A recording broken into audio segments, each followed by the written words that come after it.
Hello hello sir, ನಿಮ್ mall ಬಂದಿದೆ. ಹಾ ಓಕೆ, ಅಲ್ಲೇ ಮಾಮೂಲಿ ಜಾಗದಲ್ಲಿ ಇಟ್ಬಿಡಿ. ಅಕ್ಕಪಕ್ಕ ಯಾರು ಪೊಲೀಸರು ಇಲ್ಲ ತಾನೆ? ಸರ್, ಅಮೆಜಾನ್ ಅಲ್ಲಿ ನಿಮ್ ಜಾಕಿ ವಿಷಯ ಪ್ರಿಂಟೆಡ್ ಕಾಚೆ ಬುಕ್ ಮಾಡಿದ್ರಲ್ಲ, ಅದ್ ತಂದಿದೀನಿ. ಅದನ್ನ ಕೊಡಕ್ಕೆ ಪೊಲೀಸರು ಅಂತ ಬೇರೆ ನೋಡ್ಬೇಕಾ? ಕೋಡೆಗೆ ಬಾಲ್ ಯಾರೋ ನೀನು ಕ್ಲೀನ್ ಆಗಿ ಹೇಳಿ ಪಾರ್ಸಲ್ ಬಂದೈತೆ ಅಂತ. ಅದೇನ್ ಮಾಲ್ ಬಂದೈತೆ ಅನ್ನೋದು? ಸಾರಿ ಸರ್, ನಮ್ಮ ಮನೆ ಶ್ರೀರಾಮ್ಪುರ ಅಲ್ಲ, ಅದಕ್ಕೆ ಹಂಗೆ ಸ್ವಲ್ಪ ಸ್ಲ್ಯಾಂಗ್ ಬಂದ್ಬಿಡುತ್ತೆ. ಚಿಕ್ಕ ಮುಚ್ಕಾಡಲ್ಲಿ ಮನೆ ಕೊಟ್ಬಿಟ್ಟೋಗೋ. Okay sir. ಸರ್ ಪೇಮೆಂಟ್ ಅವರೇ ಮಾಡ್ತಾರ, ಕೊಟ್ಬಿಟ್ಟೋಗಲ್ಲಿ. ಬೋಸುಡಿಕೆ ನಿಂಗೆ ಹೇಳಿಲ್ವ ಅವರೇ ಕೊಡ್ತಾರೆ ಅಂತ? ಮಾಲ್ ಮಂಜು ನೀವಾ? ಎಲ್ಲಿ ಕ್ಲೀ ಮಾಲು? ಅಣ್ಣ ಅಲ್ಲೇ ಮಾಮೂಲಿ ಇಕ್ಬಿಡಿ ಅಣ್ಣ. 5,000 ಬ್ಯಾಲೆನ್ಸ್ ಪೇಮೆಂಟ್. ಅಣ್ಣ ಇವಾಗ ಮಾಡ್ತೀನಿ ಅಣ್ಣ ನಿಮ್ಗೆ. ಬೇಗ ಮಾಡು. ಓಣ ಓಣ.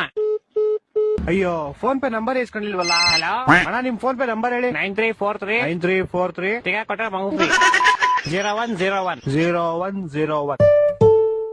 ಅಣ್ಣ ಆಯ್ತು ಪೇಮೆಂಟ್. ಸರ್, ಇದೇ 500 ರೂಪಾಯಿ ವಿಷಯ ಕಾಚಕ್ಕೆ 500 ರೂಪಾಯಿ ಮಾಡ್ಬಿಟ್ಟಿದ್ದೀರಾ? ನೀನ್ ಯಾಕ ಫೋನ್ ಪೇ ನಂಬರ್ ಕೊಟ್ಟೆ? ನೀವ್ ಕೇಳಿದ್ರಿ ನಾನು ಕೊಟ್ಟೆ. ತಿಕ್ಕ ಮನುಷ್ಯನ್ ಕಾಸು ವಾಪಸ್ ಹಾಕೋ. ಸರ್ ಪೇಮೆಂಟ್ 500 ರೂಪಾಯಿ ಇಟ್ಕೊಂಡು ಮಿಕ್ಕಿ 400 ವಾಪಸ್ ಹಾಕಲಿ. ಸರ್ ಇರ್ಲಿ ಬಿಡಿ ಸರ್. ಏನಿರ್ಲಿ ಬಿಡಿ? ಸರ್ ಇರ್ಲಿ, ಪರವಾಗಿಲ್ಲ ಬಿಡಿ ಸರ್. ಏನೋ ಇರ್ಲಿ, ಪರವಾಗಿಲ್ಲ. ಹಲೋ ಹಲೋ, ಇವ್ನ ಜಿನ ಬಡಿಯಾ. ಹಲೋ, ತಿಕ್ಕ ಮುಗಿನ ಕಾಸು ಹಾಕೋ ಪೌಡೆ. ಯಾಕೋ? ಯಾವ ಕಾಸಲ್ಲಿ? ನೀನ್ 5,000 ಹಾಕೋ ಫಸ್ಟ್. ನಿಮಗೂ ಮುಡ್ತಾ ಫೋನು? ಮಾಡ್ತೀನಿ ಅಣ್ಣ, ಮಾಡ್ತೀನಿ ಇವಾಗ. ನಿಮ್ ಫೋನ್ ಪೇ ನಂಬರ್